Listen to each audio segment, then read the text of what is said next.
Hello and welcome to everyone. Well, been a long time since we had Jasmine Jasudavicus as our guest, so just thank you for accepting the invitation. Well, right now you are a ranked fighter. Last time we talked, you just scored your first victory in the UFC, and right now you're a ranked fighter. So congrats on getting ranked status.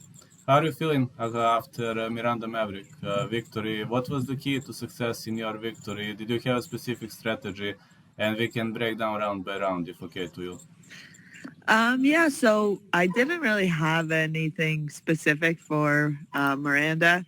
It was more just like go in there and fight and see where the fight plays out and where I think my kind of best options to beat her would be.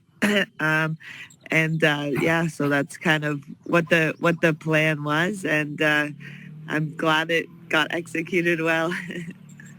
Well, in the first round, it was like an even fight until she tried to drag you with a single leg, and then you countered her pretty much nicely. So her coach was yelling, "Do not shoot in, do not shoot in." I mean, I was listening everything. Like when you're airing, you can listen what are people saying. But in the third round, I've seen like a massive surprise when you started throwing bombs. Like many of my fans were like, "Okay, Jazz is better on the ground," but it was a massive surprise. Like you outstruck her in round three, so who led you on your improvement in striking? It's a very significant improvement. I've been working on my striking a lot. Even before my last fight against that Fernandez, I had been working on my striking that whole camp. It was just she was a heavy striker and she hit hard, and the easiest road to victory against her was taking her down and beating her. So I feel like I really have been working on my striking. You just people didn't have the opportunity to see it as much in the previous fight, and because I felt so comfortable standing in the last fight with Maverick, then people were able to see my stand up more. But I plan to continue to work on both my stand up and my grappling, and just continue to evolve my game. Against Miranda Maverick, we've seen some angle changes that you haven't done previously. So many of my fans were like writing, Jazz is changing sides, she's switching angles, and I'm like, yeah, we've seen that. Like it was a very big change comparing to your previous fights. So that is the part of the game that my fans praised. What do you say about it?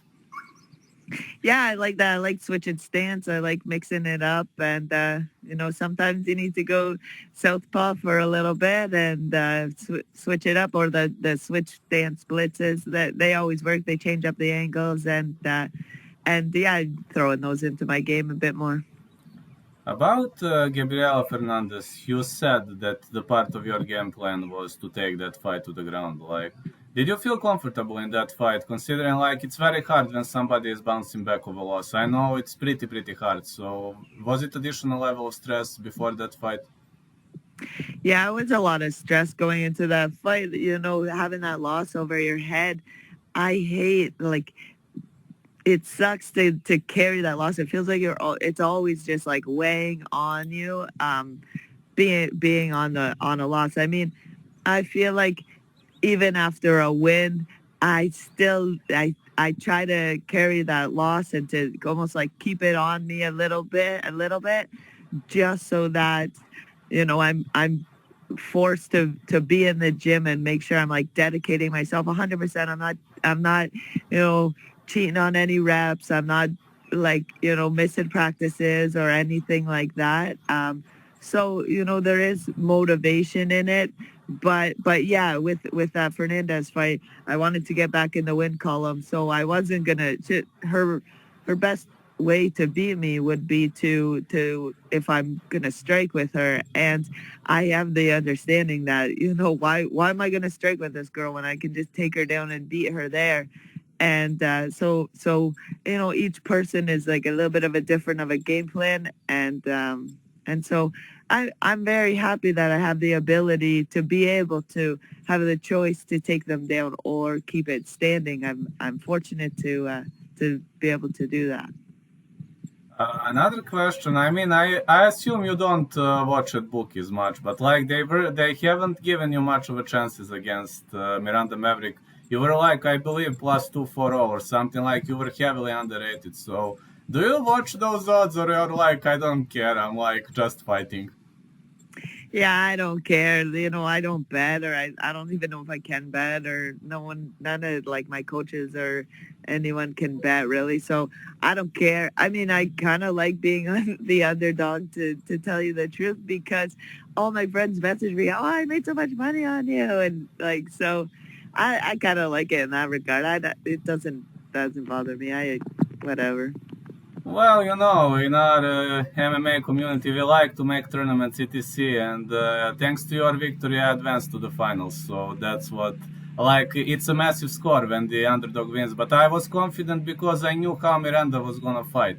I knew she will try to stand and bang, and then I see like round one, Miranda trying to drag the fight to the ground. It was a big shock. I mean, I don't know, like you're having a wrestling background, you're having BJJ background, and it was a big surprise for majority of MMA community. But right now you're set to fight Tracy Cortez. So Tracy Cortez is a very serious BJJ opponent. She's got very serious grappling. But again, my fans believe that you can pretty much outstrike her in the stand-up. So what do you think about the upcoming fight? I truly believe in all my skills and abilities, and I think I can. I think that I beat her. I think obviously she's the toughest opponent to date. Every opponent that I'm going to be fighting, it will be the toughest opponent to date. But I think it's a favorable matchup for me, and I think it's going to be like me coming out on top again. I don't know. She's going to be tough, but I think I believe in myself. I want to read you a comment from my fan. Now you're probably gonna laugh. Jasudavicus has goat chin. She's like female Vettori. Can you please ask her what does she think about it? I believe she's unfinishable. I think I'm unfinishable too. No, I think that's accurate. No, really, but like people, when we had a discussion, they were like, she survived Julia Polastri, she survived Natalia Silva, she literally survived the greatest strikers of the game. Kay Hansen didn't finish her, like a BJJ expert didn't finish her. Then we had the situation with a very serious striker, Gabriella Fernandez. We had a serious situation against Miranda Maverick, a great all-around fighter. So you agree with that, right? Yeah, I agree with that.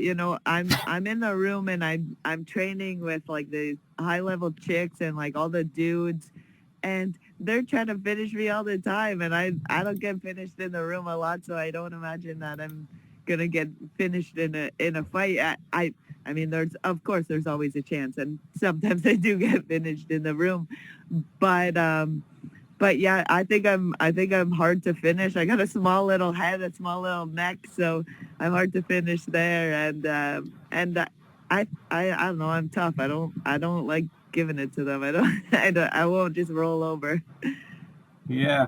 Another question for your chin. Were you born with a strong chin or you trained it as time went by in your MMA career? I was born with it. I don't know. Maybe it's that Lithuanian blood. I don't know. You don't know, huh? Not too Okay, sure. you train every day. We know that. We've seen your Instagram stories. How do you prepare? How do you plan to prepare for the upcoming fight? I mean, it's gonna be the fireworks for sure, and I guess, honestly, I would love you to be the underdog again. So because you are actually, how to say, they say you're a golden goose. Yeah, yeah. I hope I'm the underdog again, but yeah, we'll see. Maybe they will make me. I think they'll probably make me underdog again. She's been in the rankings for longer than me, so I'll probably be the underdog again. But as for training, yeah, I'm in the gym every day. Right, well, obviously every day. I'm at the cottage right now. We're enjoying some outdoors, but even when I'm here, I'm chopping a whole bunch of wood. I'll show you how much wood that I chopped today. Or not. It was yesterday. I'll show you quickly. Just around the front. So this, even when I'm not training, I'm still kind of training because I'm out here. I'm like chopping wood. Here's the pile here that I'm trying to get through, right here. And this is what I did yesterday. We were on the boat for a while yesterday, so I only got this much done. But not too bad for a girl, eh? Not too bad for a girl. Are you joking? Somebody couldn't do it for if I chopped whole day, I couldn't be able to do that. Yeah, we were normally I'd like to get more, but we were out for we were out on the water for probably like 3 hours, maybe even 4 hours, did some tubing and enjoyed some water sports. So I wasn't able to work as hard, but I plan on getting a bit more done today. So your outdoor activities are pretty much helping. I believe it's a very fresh air where you are right now. Yeah, it's nice. We're great. It's just fresh air and trees, water, nothing better. Maybe your cat is sad. Definitely my cat's sad because poor thing's at home. Yeah, I know. Cats are usually very sad when the owner is not home. I constantly Yeah. troll James Lynch about that, and he's like, well, Fuji goes wild when I'm not home. Yeah, that's tough on the animals. You can't bring a cat like you can bring the dog. Yeah, I know. Cat is going to protest if you change the surround. It's not easy. Yeah. Yeah, so would you like to add something else to the interview? Anything else we forgot to mention? And of course, wish you all the luck against Tracy Cortez. We believe in you. Thank you so much. Always great chatting, and yeah, I hope that you have a good day. Thank you so much for this interview, Jazz. I will put the premiere later. I will send you when the premiere is put. Sounds good. Have a good day. Have a good day, Jazz. Bye.